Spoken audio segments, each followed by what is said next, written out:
Hey, hey, hey, Karl Bryan coming at you, founder of Focused.com. Today I'm going to answer the question how I would assess a business opportunity. And yes, I'm wearing glasses. Ask me if I'm happy about that. Hard no. It's nighttime. Wanted to record a video. How would I assess a new business opportunity? There's a saying that Warren Buffett has, a very famous one, where it's not how fast you row, it's the size of your boat. I can't remember the quote. It's similar to that.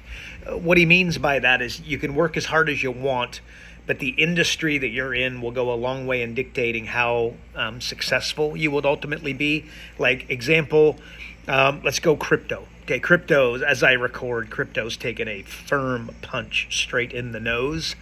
It doesn't mean that the opportunity's completely gone away, and it may have, by the way. But when you listen to this in a number of months, it could be completely at zero and gone forever, and it might have gone to the moon. At the end of the day, question is, do you see crypto as a massive, massive opportunity? A lot of people do. I mean, there's a lot of don't watch the price of Bitcoin, watch the regulation. That's what I'd be encouraging you to do. But at the end of the day, there's a lot of people that would say crypto is a massive opportunity. That's a big boat, in other words, but it might be like a tiny boat. It might become like a dinghy and sink.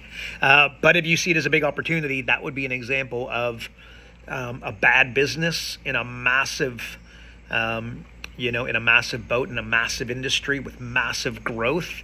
You could be a really bad operator and do insanely well. Cannabis comes to mind. In some countries and in some markets, cannabis became legal, regulation, and the opportunity was insane.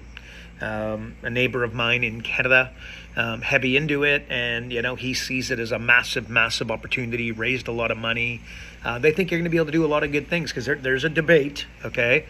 And I think it's fairly factual at this stage, but cannabis can go a very, very long way in helping people with, illnesses, and that sort of thing, really help them in a very real and tangible way. I have a buddy who has cancer, who it's kind of like it's unsolvable, what do you call it? Uncurable cancer, but at the end of the day, he should not be here. He is, and he credits cannabis to his recovery. So there you go. Example that I've often given is anti-aging in this. Look at the population. It's not whether you believe in it or you don't. Some things are just like factual and science, different than say the crypto conversation, whereas there's an aging population. So you could be a really bad operator and build a business in anti-aging and do pretty well because just the sheer volume of the industry would get you there. Social networks, like TikTok got started. How did it do? Right, doing pretty good. It's like the number one website on the internet, more so than Google, which blows my mind, frankly. So I think that's a big opportunity. Metaverse. Look, why did Zuckerberg go into the metaverse? Because this is the reason, the boat. He believes that the boat is so big that he could do a horrible job and crush it. Again, just boat gamification. Like, you see that as being a bad thing? Don't think so. Esports wasn't even a thing 10 years ago. And now, if you understand esports, I mean, they're big money. So the business opportunity, like what industry is it in? And by the way, does your local, an example on the other side, okay? People will come to me all the time, have a conversation, and it's like, I got it, Karl. I got it. The next big thing. And I'm like, tell me. I need to know. And they say, sushi. I'm going to open a sushi restaurant. Here's the location. There is not a sushi restaurant for miles. Everybody loves sushi. I had sushi yesterday. Everybody loves sushi. I'm opening a sushi restaurant and I'm going to crush it. And I'm like, does the world, you realize that you're just like, you know what I mean? You open up and then a guy pulls together 80 grand and opens up right next door to you, with, sushi, discount sushi, premium, gold, what am I trying to say? Like platinum gourmet sushi. That's what I'm trying to say. That's going to be expensive. And then discount sushi is going to be like the equivalent of 3-for-1 pizza. Going to go on the other side of you. Horrible. It's not a horrible idea. Does the world need another restaurant? Does the world need another sushi restaurant? The answer, in my opinion, is hard no. But maybe it does. But let me tell you that is not a big opportunity in any way, shape, or form. Sure, the guys never made any real money, or the gals never made any real money. Could they make $100,000 and do well? Yeah, they could. Could they make $200,000 and do well? For sure. Could they maybe make $1 million and do like really well? Yeah, but they're going to work real hard and have very little freedom, no time freedom, no location freedom. Are they going to be able to go for like a 2-week holiday, a 1-month holiday? Anyway, so the size of the opportunity for that is really, really low. A landscaping company, right? I don't know. It's not bad, but if you want to make $1 million net, landscaping might not be the way to do it. So the size of the opportunity, I get my mind goes to, remember the gold rush back in the days, right? Who made the real money in the gold rush?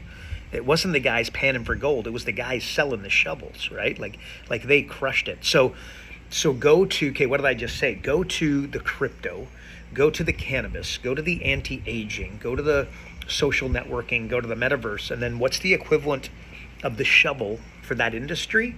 And that might not be a bad idea. Okay, so another one, so the size of the boat, we'll call that number one. Number two, recurring revenue, okay? So example I like to use is like you're gonna sell dogs, right? Well, dogs is a promotion. So I would give you your dog for free to sell you the dog food. So I'd go into the business of dog food. I would not go into the business of selling dogs. It's like it's a one-off, right? And by the way, what I would do is something hard with something soft. Well, that's not the perfect. What I would do is I would sell dogs and then I'd sell you the dog food, right? That's what I would do. When the dog died, I'd show up with a free dog. And it would be a very big one, and then I would continue to sell you the dog food, right? But I'd give you the coffee machine to sell you the coffee. I'd give you the keg to sell you the beer, right? So I'd build your swimming pool for free to be able to service the swimming pool, open and close the swimming pool, and sell you the chemicals. Now, would I really do that? No, because that's like, it's going to cost a lot to build that pool, but I want you to give you that as like a frame, is that I want a business with a back end, not a business with a front end only. And I just think that's it's no good.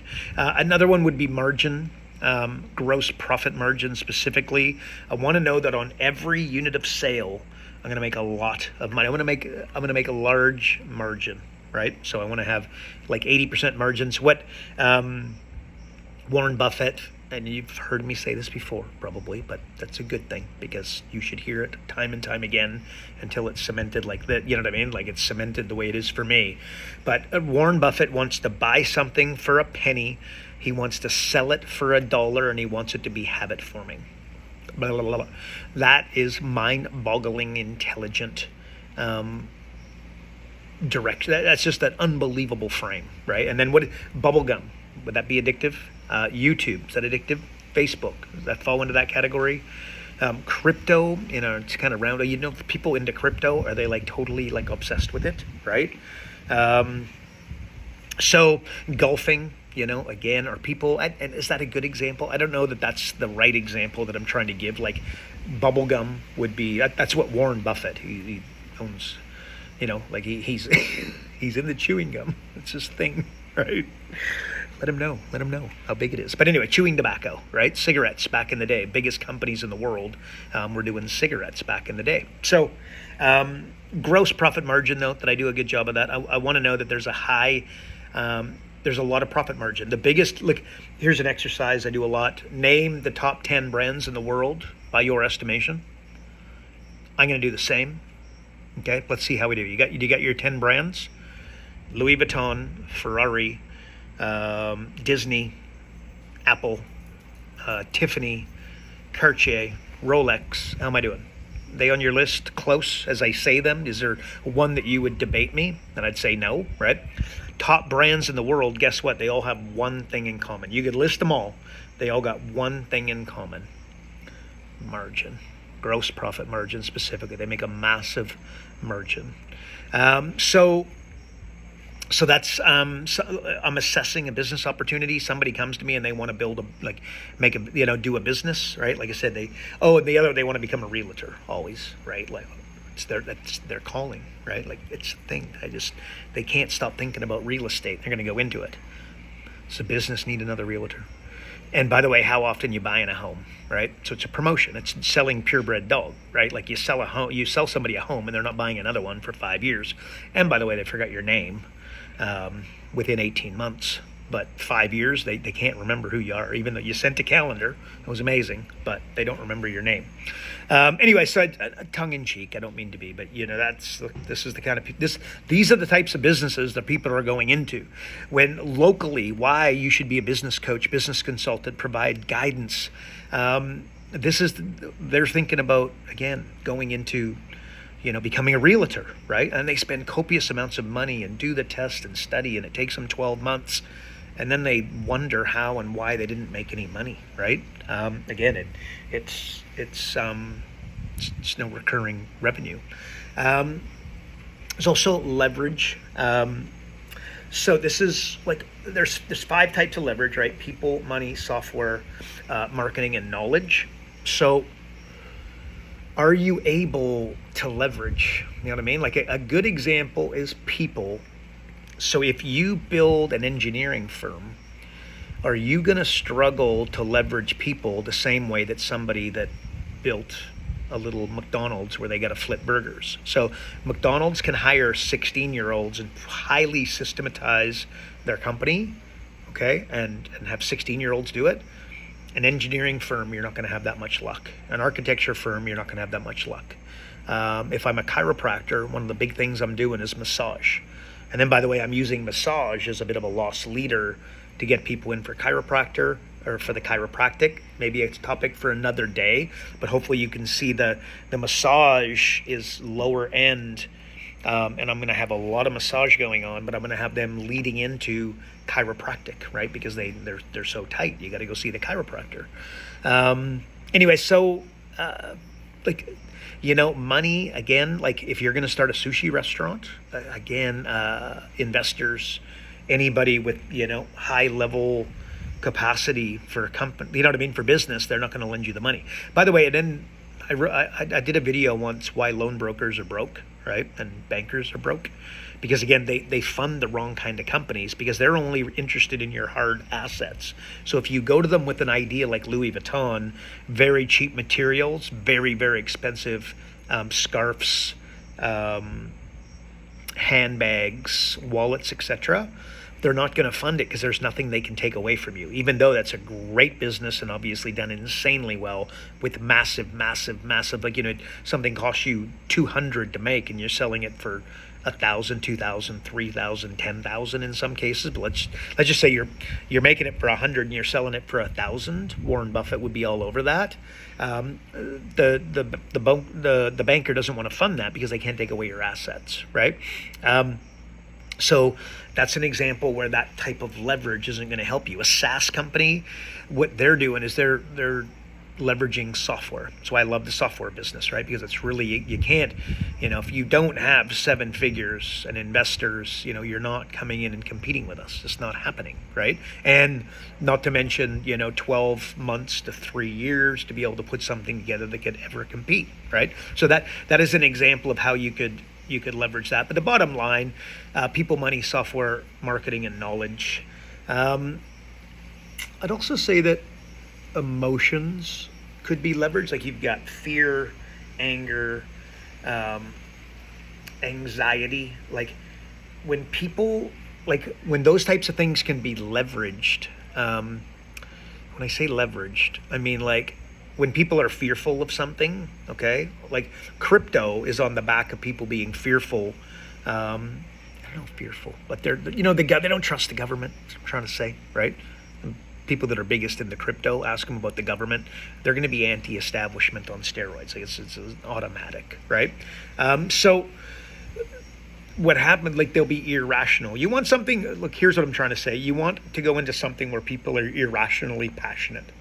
That's what I'm trying to say. Golf, as an example. You ever known anybody who just got into golf? Remember when you got into golf?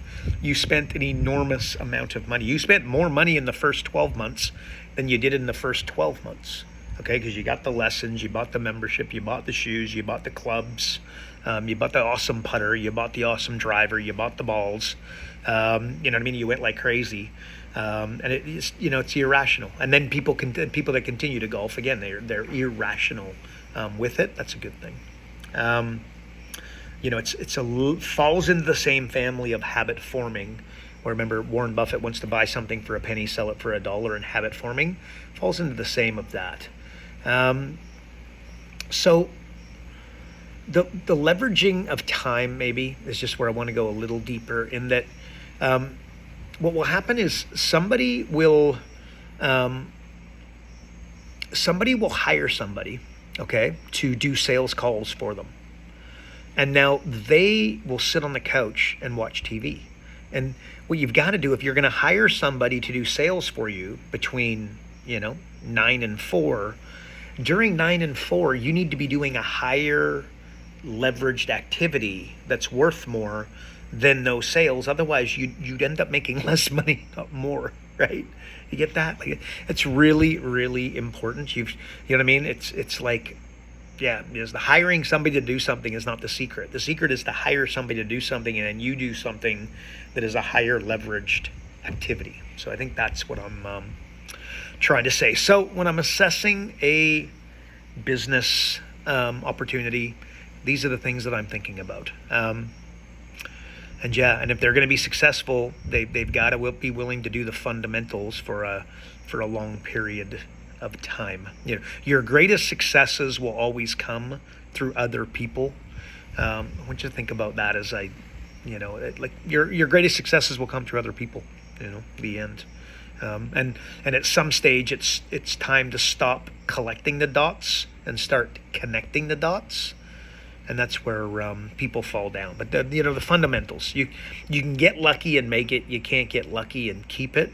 You've got to make sure that they get started, and then they're really intelligent by way of, making sure that they're reinvesting either in their business, or they're taking some off the top, putting it into their family, buying themselves some assets that they can leverage into the future. So, yeah, how do I assess a business opportunity? Those are some of the things that I'm thinking about. Hope that helps. God bless. Have a great day.